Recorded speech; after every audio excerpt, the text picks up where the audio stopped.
My hometown is Longmont, Colorado, a small town at the foot of the Rocky Mountains, where my parents settled after World War II.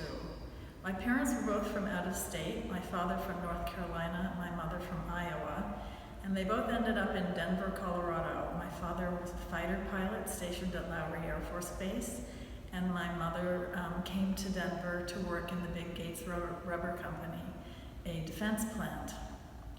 They met, they fell in love with Colorado, and they got married and lived there for their entire lives. When it came time to have a family and to settle down, they chose the small town of Longmont, Colorado, then 8,000 people, and it was known then as the City of Friendly Lights because everybody kept their porch lights on all night long.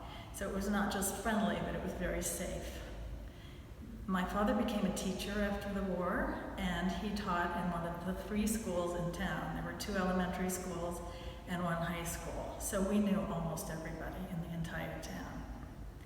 My love of music began very early. When I was in kindergarten, I had the most wonderful Miss Dorothy Dunn, who sang every day with us and taught us all the wonderful songs of childhood, and I was enchanted with singing. In 3rd grade, I had also the wonderful Mrs. King, Mrs. Ruth King. In my elementary school, there were upright pianos in almost every classroom, and Mrs. King could really play the piano. So every day she sat at the piano and she sang with us. And we didn't just sing songs of childhood or patriotic songs.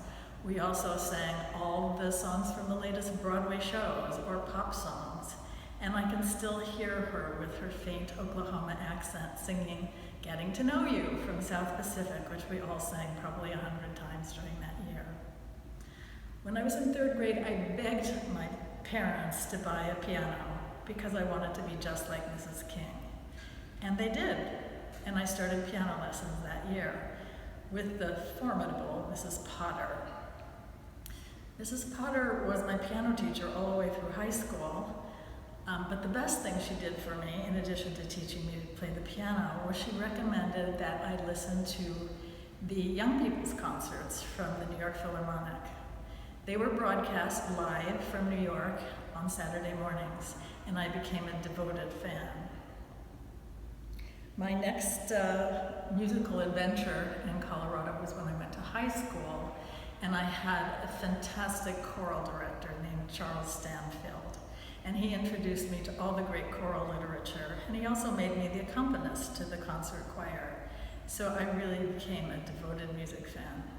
I went off to college, I went to graduate school, but when it was time for me to settle down, I chose New York City. And after I got my apartment, the first thing I did was get a subscription to the New York Philharmonic.